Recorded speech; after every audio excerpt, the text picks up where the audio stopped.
नमस्कार दोस्तों, राम राम। मैं हूं योगेश और आप सुन रहे हैं हॉरर कहानी, वो भी मेरी जुबानी। तो दोस्तों, आज मैं आप लोगों के लिए एक बहुत ही डरावनी कहानी लेकर आया हूं। ये कहानी किसी लेखक की कल्पना नहीं, बल्कि दिनेश जी के अपने जीवन का कड़वा और डरावना सच है। छत्तीसगढ़ के एक साधारण से दिखने वाले परिवार में घटित ये घटनाएं धीरे धीरे आस्था, तंत्र, मानसिक भय और आत्मिक रहस्यों के ऐसे जाल में बदल गईं जिनसे निकल पाना आसान नहीं था। नवरात्रि, साधना, अधूरी इच्छाएं और एक परिवार पर मंडराता अंधेरा, सब कुछ दिनेश जी ने खुद जिया है। ये कहानी सिर्फ डराने के लिए नहीं है, बल्कि उस सच्चाई को सामने लाने के लिए है जो अक्सर घरों की दीवारों के पीछे दबा दी जाती है। तो दोस्तों, कहानी शुरू करने से पहले मुझे आपसे एक छोटी सी रिक्वेस्ट है कि अगर आप लोग मेरे चैनल पर नए हैं तो मेरे चैनल को सब्सक्राइब करें और मेरी वीडियो को लाइक करें। तो चलिए दोस्तों, बिना समय बर्बाद किए कहानी शुरू करते हैं। मेरा नाम दिनेश है और ये कहानी मेरे ही परिवार की है। ये कोई सुनी सुनाई दंत कथा नहीं, ना ही किसी किताब या फिल्म से ली गई कहानी है। जो कुछ भी मैं आपको बताने जा रहा हूँ वो मैंने अपनी आंखों से देखा है, अपनी त्वचा पर महसूस किया है और अपनी जिंदगी में झेला है। जब भी इस कहानी को याद करता हूँ, आज भी दिल की धड़कन तेज हो जाती है और मन में एक अजीब सा डर घर कर जाता है।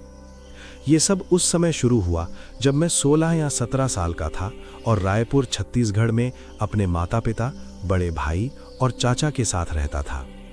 हमारा परिवार बाहर से बिल्कुल सामान्य लगता था। सरकारी नौकरी, संयुक्त परिवार, त्योहारों पर चहल पहल और रिश्तेदारों की आवाजाही।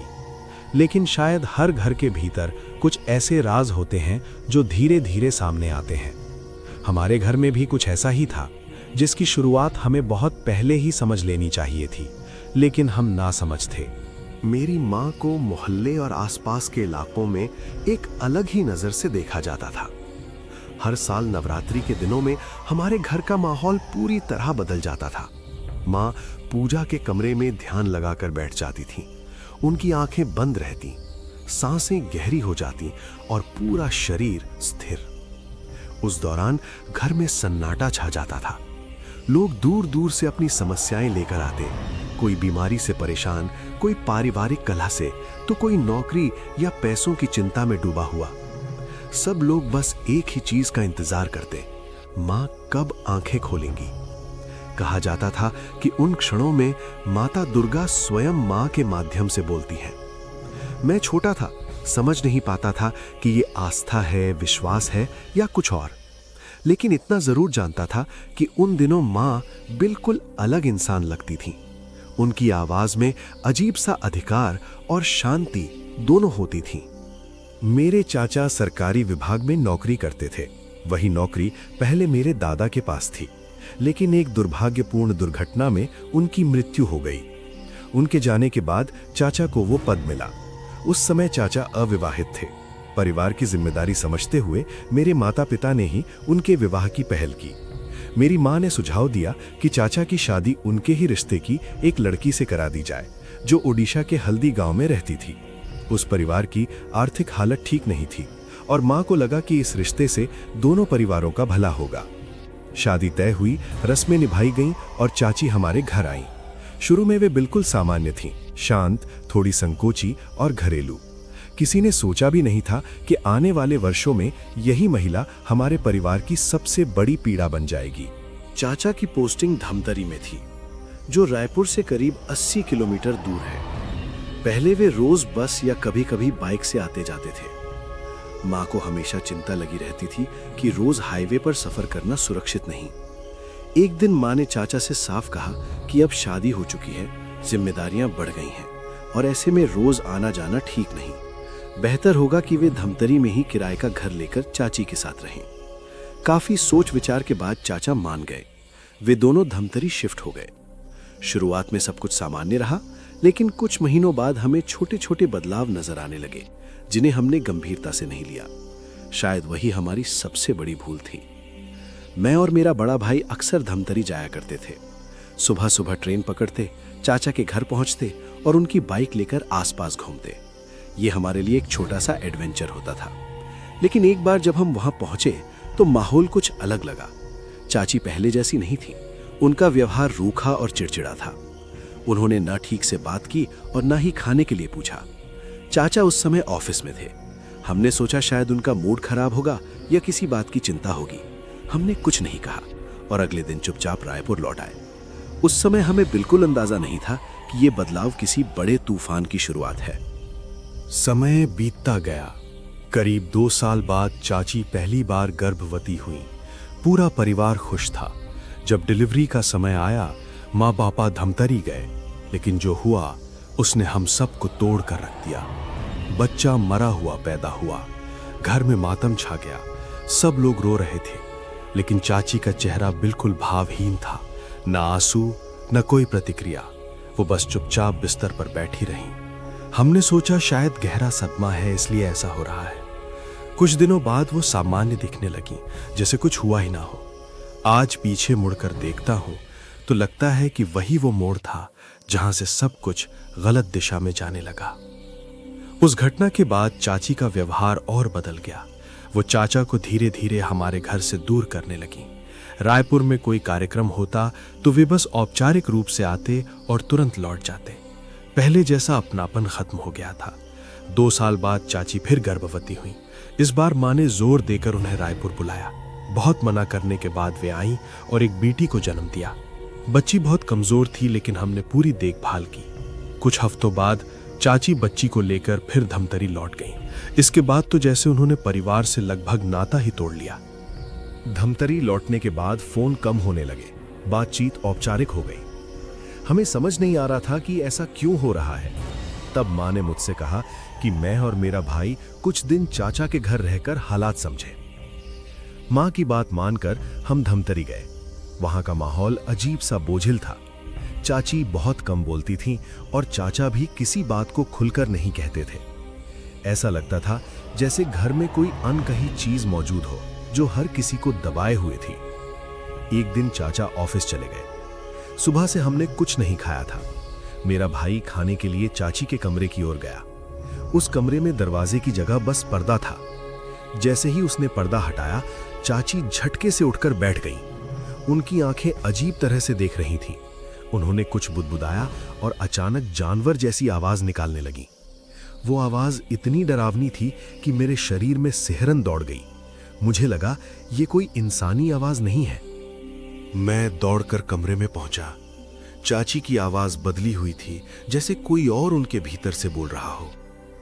एक पल के लिए ऐसा लगा जैसे कमरे में 2 मौजूदगियां हों। उन्होंने मेरे भाई को दीवार की ओर धकेल दिया और धमकाने लगी। मैं डर के मारे जोर जोर से रोने लगा। शायद मेरी आवाज से कुछ बदला, क्योंकि अचानक चाची शांत हो गईं और सामान्य होने का नाटक करने लगी। हम उसी दिन बिना चाचा का इंतजार किए रायपुर लौट आए। हमें नहीं पता था कि यह सिर्फ शुरुआत है। असली डर अभी बाकी था। जब मैं और मेरा भाई धमतरी से उस दिन भागकर रायपुर लौटे तो रास्ते भर हमारे बीच कोई बातचीत नहीं हुई। ट्रेन की आवाज, लोगों की भीड़, सब कुछ सामान्य था, लेकिन हमारे भीतर कुछ टूट चुका था। मेरे भाई के चेहरे पर डर साफ दिख रहा था और मैं खुद अंदर से कांप रहा था। कई बार मन हुआ कि घर पहुंचते ही माँ बाप को सब बता दें, लेकिन किसी अनजाने डर ने हमें चुप करा दिया। हमें लग रहा था कि अगर हमने ये सब बताया तो शायद कोई यकीन नहीं करेगा या फिर हालात और बिगड़ जाएंगे। उस रात मैं सो नहीं पाया। आंख बंद करते ही चाची का वही चेहरा सामने आ जाता। लाल आंखें, बदली हुई आवाज और वो जानवर जैसी चीख। पहली बार मुझे एहसास हुआ कि डर सिर्फ अंधेरे में नहीं होता, बल्कि अपनों के भीतर भी छुप सकता है। समय बीतता गया, लेकिन धमतरी की वो घटना हमारे मन से नहीं निकली। चाचा चाची से संपर्क और भी कम हो गया। माँ को सब कुछ असामान्य लग रहा था, लेकिन हमारे चुप रहने की वजह से वो सही कारण तक नहीं पहुंच पा रही थीं। कुछ महीनों बाद खबर मिली कि चाची की हालत और बिगड़ रही है। कभी कभी वो बिना वजह घंटों चुप बैठी रहती, तो कभी अचानक गुस्से में चीजें फेंकने लगती। चाचा परेशान थे, लेकिन समाज के डर से किसी से खुलकर बात नहीं कर पा रहे थे। आखिरकार उन्होंने डॉक्टर को दिखाने का फैसला किया। डॉक्टरों ने इसे मानसिक बीमारी बताया। डिप्रेशन, स्किज़ोफ्रीनिया जैसे शब्द इस्तेमाल किए गए। दवाइयां शुरू हुईं, लेकिन कोई खास सुधार नहीं हुआ। उल्टा दवाइयों के बाद चाची और ज्यादा सुस्त और अजीब हो गईं।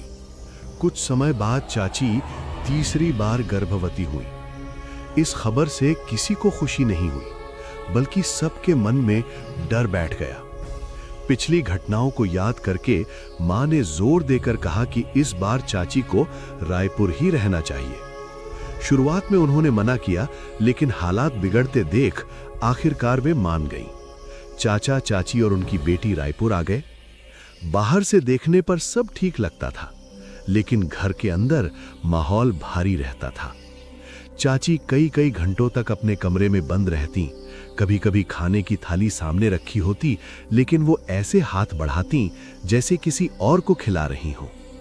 ये सब देखकर मां को यकीन हो गया कि मामला सिर्फ बीमारी का नहीं है। रायपुर में रहते हुए चाची ने तीसरी बेटी को जन्म दिया। बच्ची स्वस्थ थी, लेकिन चाची का व्यवहार दिन ब दिन अजीब होता जा रहा था। वो रात को उठकर बुदबुदाने लगती, कभी दीवारों को घूरती तो कभी अचानक जोर से हंसने लगती। हमने उन्हें बड़े अस्पतालों में दिखाया, रायपुर, नागपुर और यहां तक कि हैदराबाद तक ले गए। हर डॉक्टर ने दवाइयां बदली, इलाज बदला, लेकिन नतीजा वही रहा। एक डॉक्टर ने साफ कहा कि ये बीमारी दवाइयों से पूरी तरह ठीक नहीं होगी। मां अंदर से टूट चुकी थी। उन्होंने पहली बार संकेत दिया कि शायद ये कोई साधारण मानसिक रोग है। इसी बीच नवरात्रि नजदीक आ गई। जैसे जैसे दिन पास आते गए, मां और ज्यादा गंभीर रहने लगी। वो ज्यादा पूजा करने लगी, कम बोलती और अक्सर ध्यान में बैठ जाती। मुझे याद है, मां ने एक दिन धीमी आवाज में कहा था, जो कुछ भी है वो नवरात्रि में सामने आएगा। मुझे उनकी बात समझ नहीं आई, लेकिन मन में एक अजीब सा डर बैठ गया। नवरात्रि के पहले दिन से ही हमारे घर में लोगों की भीड़ लगने लगी। हर कोई अपनी समस्या लेकर आया था, लेकिन मां का ध्यान कहीं और ही था, चाची की ओर। नवरात्रि के तीसरे या चौथे दिन की बात है। मां ध्यान में बैठी थी, आंखें बंद थीं और पूरा कमरा सन्नाटे में डूबा हुआ था। आसपास रिश्तेदार और पड़ोसी बैठे थे। तभी मां ने अचानक चाचा का नाम लिया, बिना आंखें खोले। उनकी आवाज भारी और सख्त थी। उन्होंने कहा, अपनी पत्नी को अभी मेरे पास लेकर आओ। चाचा घबरा गए। उन्होंने कहा कि वो तैयार हो रही है, लेकिन मां का स्वर और कठोर हो गया, अभी। उस एक शब्द में ऐसा दबाव था कि चाचा बिना कुछ कहे कमरे की ओर दौड़ पड़े। चाचा जब कमरे में पहुंचे तो वहां कोई नहीं था। बिस्तर खाली था, सामान बिखरा हुआ था। उन्होंने आवाज लगाई, लेकिन कोई जवाब नहीं मिला। तभी उनकी नजर छत की ओर गई। छत पर एक पुराना स्टोर रूम था, जो आमतौर पर बंद रहता था। जैसे जैसे चाचा सीढ़ियां चढ़े, एक भयानक बदबू हवा में फैलने लगी। दिल जोर जोर से धड़कने लगा। स्टोर रूम का दरवाजा आधा खुला था। अंदर का दृश्य देखकर चाचा की चीख निकलते निकलते रह गई। चाची वहां आधे कपड़ों में बैठी थीं। उनके आसपास गंदगी फैली हुई थी। वो दीवार को अपने नाखूनों से खुरच रही थीं और दूसरी ओर वो दृश्य इतना घिनौना था कि सोचकर भी रूह कांप जाती है। उनका चेहरा काला पड़ चुका था, आंखें लाल थीं और वो किसी और ही आवाज में बुदबुदा रही थीं। जैसे ही चाचा ने उन्हें छुआ, वो एकदम पलटी और कहा, अब ये मेरी है। वो आवाज इंसानी नहीं थी। चाचा डर के मारे भागते हुए नीचे आए और मां को सब कुछ बता दिया। मां ने तुरंत आसपास बैठे लोगों को अगले दिन आने के लिए कहकर भेज दिया। फिर पूरा परिवार स्टोर रूम की ओर गया। मां ने बिना किसी डर के चाची के बाल पकड़ लिए और कुछ मंत्रों जैसा कुछ बोलने लगी। कमरे का माहौल भारी हो गया। चाची की चीखें गूंजने लगीं। कुछ ही देर में वो जमीन पर गिर पड़ी और रोने लगीं। उसी हालत में उन्होंने कबूल किया कि धमतरी में उन्होंने कुछ लोगों के साथ मिलकर तंत्र मंत्र और काले जादू की साधना शुरू की थी। साधना अधूरी रह गई और उसी का असर उन पर पड़ गया। उस रात के बाद कुछ समय के लिए चाची शांत रहीं, लेकिन पूरी तरह ठीक नहीं हुई। माँ जानती थी कि जो शक्ति एक बार भीतर आ चुकी है उसे निकालना आसान नहीं। इलाज, पूजा और कोशिशें चलती रहीं, लेकिन किस्मत को कुछ और ही मंजूर था। हमें नहीं पता था कि आगे और कितना अंधेरा हमारा इंतजार कर रहा है। मौत, आत्मा और पुनर्जन्म तक की कहानी अभी बाकी थी। नवरात्रि की उस रात के बाद हमारे घर का माहौल पूरी तरह बदल गया। ऐसा नहीं था कि सब कुछ ठीक हो गया हो, बल्कि ऐसा लग रहा था जैसे तूफान के बाद की खामोशी छा गई हो। चाची कुछ दिनों तक शांत रहीं, लेकिन उनकी आंखों में अजीब सी खालीपन भरी नजर बनी रही। वो किसी से सीधे बात नहीं करती थी, बस सिर झुकाए बैठी रहती। कभी कभी अचानक रोने लगती तो कभी बिना वजह हंसती थी। माँ समझ चुकी थी कि जो कुछ भी हुआ है उसने चाची को भीतर से पूरी तरह तोड़ दिया है। अब ये सिर्फ किसी बाहरी शक्ति की बात नहीं रही थी, बल्कि चाची की अपनी आत्मा भी उस बोझ को सहन नहीं कर पा रही थी। घर में हर कोई डरा हुआ था, लेकिन कोई खुलकर कुछ कह नहीं पा रहा था। हम सब बस इंतजार कर रहे थे कि अगला दिन क्या लेकर आएगा। नवरात्रि के बाद चाची की तबीयत और गिरने लगी। वो खाना ठीक से नहीं खाती थी, नींद नहीं आती थी और शरीर दिन ब दिन कमजोर होता जा रहा था। डॉक्टरों ने फिर से दवाइयां बदली, लेकिन अब दवाइयों का असर भी कम होता दिख रहा था। चाचा अंदर से पूरी तरह टूट चुके थे। एक तरफ पत्नी की हालत, दूसरी तरफ छोटी छोटी बेटियां, सब कुछ उनके कंधों पर था। कई बार मैंने चाचा को रात में चुपचाप रोते हुए देखा। वो कहते थे, अगर मैंने धमतरी में वो घर ना लिया होता तो शायद ये सब ना होता। लेकिन अब पछतावे का कोई मतलब नहीं था। जो हो चुका था वो लौटने वाला नहीं था। समय बीतता गया और चाची की हालत गंभीर होती चली गई। एक दिन अचानक उनकी तबीयत बहुत बिगड़ गई। सांस लेने में दिक्कत, तेज बुखार और अजीब सी कंपकपी। हम उन्हें तुरंत अस्पताल ले गए। डॉक्टरों ने उन्हें आईसीयू में भर्ती कर लिया। बाहर हम सब खामोशी से बैठे थे। माँ की आंखें बंद थीं, होंठ हिल रहे थे। शायद वो मन ही मन कुछ प्रार्थना कर रही थी। कई घंटे बीत गए, फिर डॉक्टर बाहर आए और चाचा को अलग ले गए। कुछ ही मिनटों बाद चाचा जमीन पर बैठ गए। हमें बिना बताए ही समझ आ गया, चाची अब इस दुनिया में नहीं रही। चाची की मौत के बाद घर में एक अजीब सा सन्नाटा छा गया। कोई जोर जोर से रो नहीं रहा था, जैसे सबके आंसू सूख चुके हों। चाचा बिल्कुल चुप थे, जैसे पत्थर बन गए हों। अंतिम संस्कार की तैयारी शुरू हुई। जब हम चाची के शरीर को कमरे से बाहर ले जाने लगे, तब मैंने एक ऐसी चीज देखी जिसे आज तक नहीं भूल पाया हूं। चाची का चेहरा बेहद डरावना लग रहा था, झुर्रियों से भरा, मानो वो 30 नहीं बल्कि 90 साल की हो। उनके पैरों पर गहरे नीले काले निशान थे, जैसे किसी ने बहुत कसकर पकड़ा हो। उस दृश्य ने मेरे दिल में एक अनजाना डर बैठा दिया। अंतिम संस्कार के बाद कुछ दिनों तक सब कुछ शांत रहा। चाचा बेटियों के साथ अलग रहने लगे। हम सब ने सोचा कि शायद अब सब खत्म हो गया है, लेकिन माँ अक्सर कहती थी, कहानी यहीं खत्म नहीं होती। उस समय हमें उनकी बात समझ नहीं आई। धीरे धीरे जीवन फिर से पटरी पर आने लगा। मैं बड़ा हो गया, पढ़ाई पूरी की और नौकरी करने लगा। कुछ सालों बाद मेरी शादी हुई। मेरी जिंदगी अब अलग दिशा में बढ़ चुकी थी, लेकिन अतीत की वो परछाई कहीं ना कहीं मेरे साथ चल रही थी। शादी के कुछ समय बाद मेरे घर एक बेटे ने जन्म लिया। पूरा परिवार खुश था। जब वो कुछ महीनों का हुआ, तब मैंने उसके पैरों पर कुछ निशान देखे। वही निशान जैसे मैंने कभी चाची के पैरों पर देखे थे। उस पल मेरा खून ठंडा पड़ गया। मैंने ये बात माँ को बताई। माँ ने बेटे को देखा, कुछ देर चुप रहीं और फिर कहा, हमें किसी पंडित को दिखाना होगा। मुझे ये सब अजीब लग रहा था, लेकिन दिल के किसी कोने में डर फिर से जाग चुका था। पंडित जी आए, उन्होंने कुंडली देखी, बच्चे को देखा और फिर गंभीर आवाज में कहा, ये साधारण बात नहीं है। उन्होंने बताया कि किसी स्त्री की अधूरी आत्मा इस घर से जुड़ी हुई है और उसने फिर से जन्म लिया है।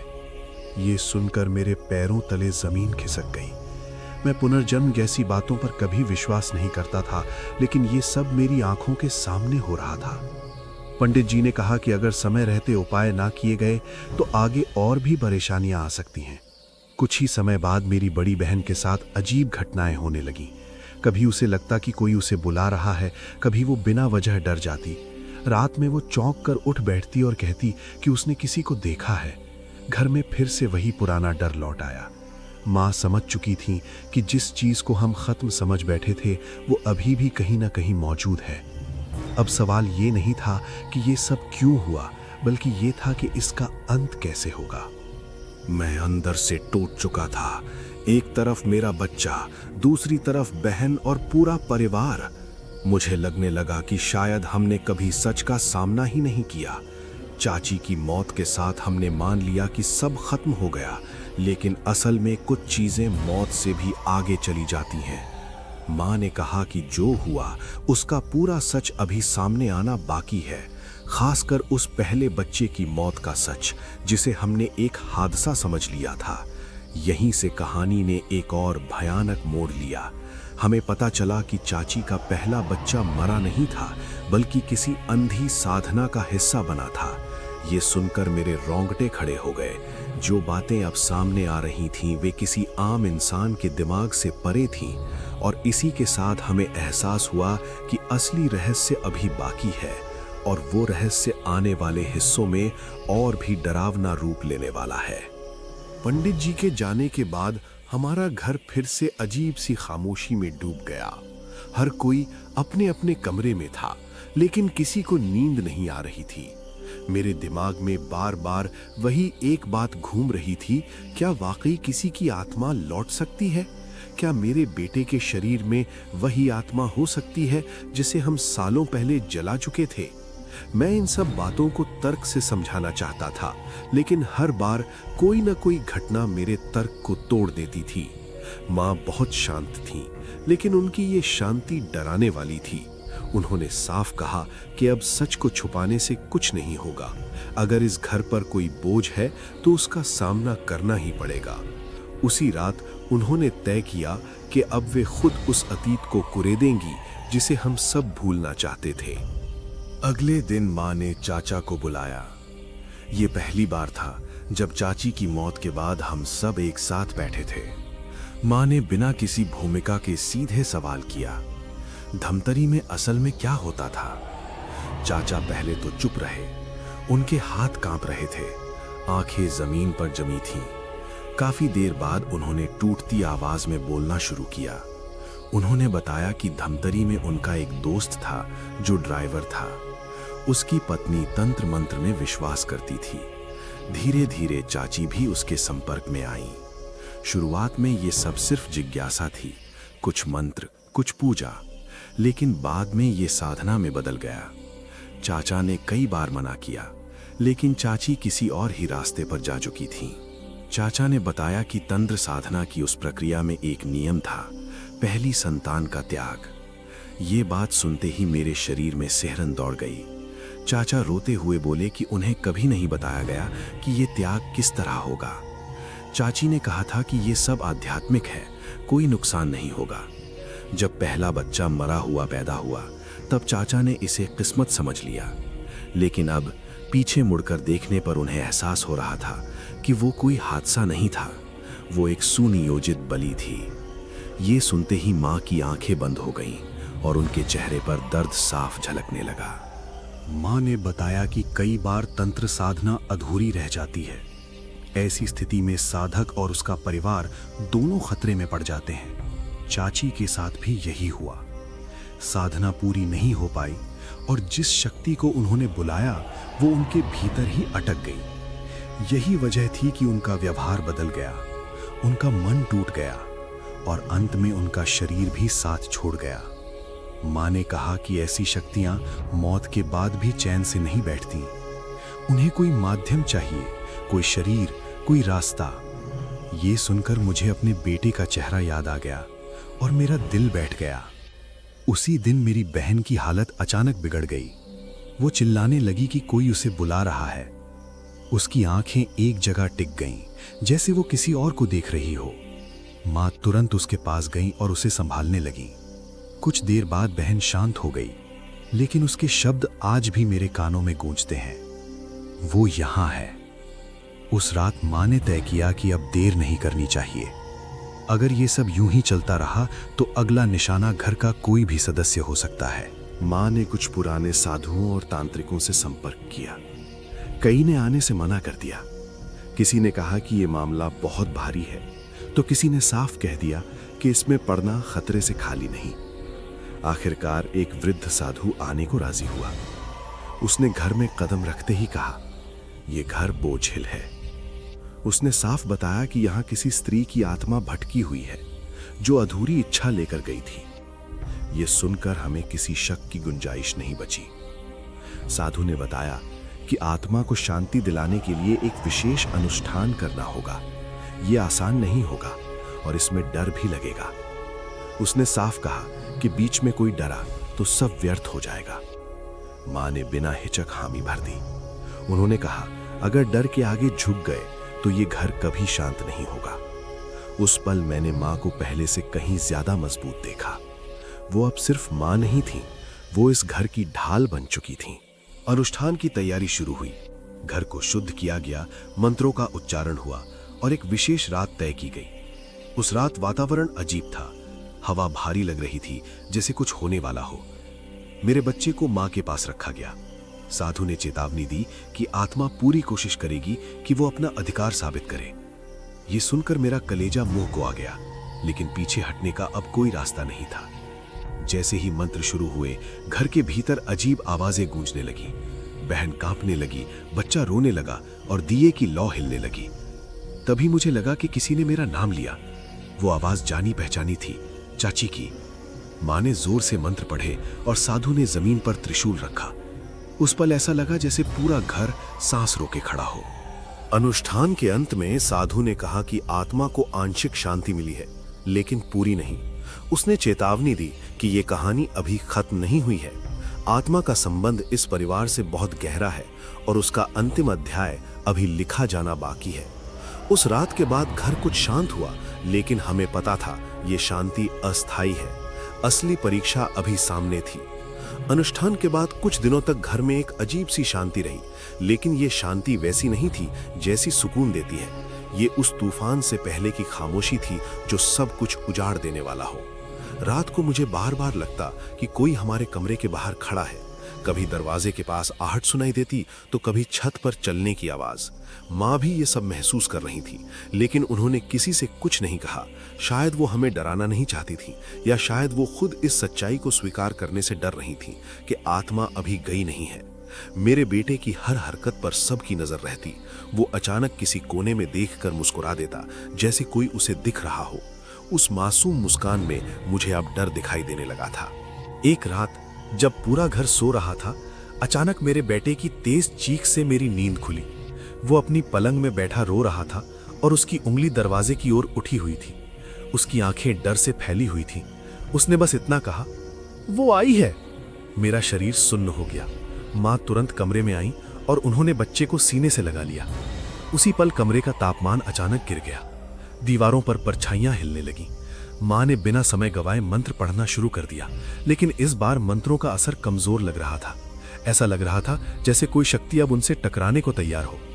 अचानक हवा तेज चलने लगी, जबकि सभी खिड़कियां बंद थीं।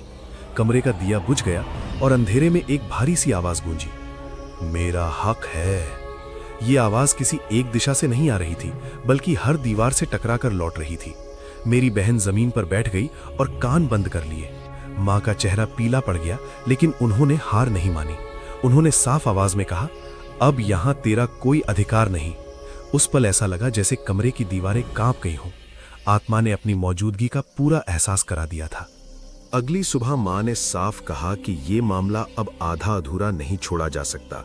अगर आत्मा को पूरी मुक्ति नहीं दी गई तो वो बच्चे को अपना माध्यम बना लेगी। ये सुनते ही मेरे पैरों तले जमीन खिसक गई। माँ ने बताया कि कुछ आत्माएं अपनी अधूरी इच्छाओं के कारण अगली पीढ़ी से जुड़ जाती हैं। चाची की सबसे बड़ी इच्छा थी साधना को पूरा करना और शक्ति को प्राप्त करना। अब वही इच्छा हमारे बच्चे के जरिए पूरी होना चाहती थी। ये सच इतना डरावना था कि कोई भी पिता इसे सुनकर टूट जाए।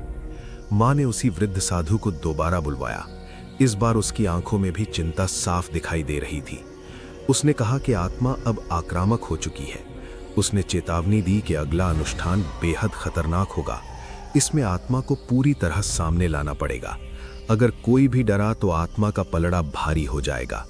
माँ ने फिर भी हामी भर दी। उन्होंने कहा, अगर आज डर गए तो ये बच्चा कभी सुरक्षित नहीं रहेगा। उस पल मुझे माँ की ताकत का असली मतलब समझ आया। अनुष्ठान की रात फिर तय हुई। अमावस्या की रात। पूरे घर को खाली करवाया गया। सिर्फ हम, साधु और मेरा बच्चा ही घर में थे। साधु ने जमीन पर विशेष वृत्त बनाया और उसमें तांत्रिक चिन्ह बनाए। मंत्रों की गूंज से पूरा घर भर गया। जैसे जैसे मंत्र तेज होते गए, हवा और भारी होती गई। मुझे लगा जैसे कोई हमारे चारों ओर घूम रहा है। मेरे कानों में बार बार वही आवाज गूंज रही थी, ये मेरा है। अचानक मेरे बच्चे ने जोर से हंसना शुरू कर दिया। वो हंसी किसी मासूम बच्चे की नहीं थी। उसकी आंखें अजीब तरह से स्थिर थीं। साधु चिल्लाया, इसे पकड़ो। मां ने बच्चे को कसकर पकड़ लिया। उसी पल एक तेज झटका लगा और दिए बुझ गया। अंधेरे में एक आकृति उभरने लगी। एक स्त्री की आकृति, बिखरे बाल और क्रोध से भरी आंखें। वो चाची थी, या जो कभी चाची हुआ करती थी। उस आकृति ने चीख कर कहा कि उससे सब कुछ छीन लिया गया, उसकी साधना, उसकी शक्ति, उसका भविष्य। उसने कहा कि यह बच्चा उसका है क्योंकि उसी के कारण उसकी साधना अधूरी रह गई थी। साधु ने मंत्रों की गति और बढ़ा दी। मां की आवाज भी कांप रही थी, लेकिन वो रुकी नहीं। वो बार बार एक ही बात कह रही थी, तू मुक्त हो जा। अचानक घर में ऐसा लगा जैसे सब कुछ टूट रहा हो। दीवारों से दरार की आवाज आने लगी। बच्चे की चीख और आत्मा की चीख आपस में मिल गई। मेरा दिल फटने को आ रहा था। तभी साधु ने अंतिम मंत्र पढ़ा और जोर से त्रिशूल जमीन पर मारा। एक तेज प्रकाश फैला और वो आकृति चीखती हुई पीछे हट गई। हवा अचानक शांत हो गई। अनुष्ठान के बाद साधु जमीन पर बैठ गया। उसने थकी हुई आवाज में कहा कि आत्मा को बांध दिया गया है, लेकिन पूरी मुक्ति अभी भी बाकी है। उसने चेतावनी दी कि अंतिम निर्णय बहुत जल्द होगा। या तो आत्मा पूरी तरह मुक्त होगी या वो आखिरी बार लौटेगी। मेरा बच्चा मां की गोद में सो चुका था, लेकिन मुझे पता था ये कहानी अभी खत्म नहीं हुई है। अनुष्ठान के बाद कई दिनों तक घर में अजीब सी चुप्पी बनी रही।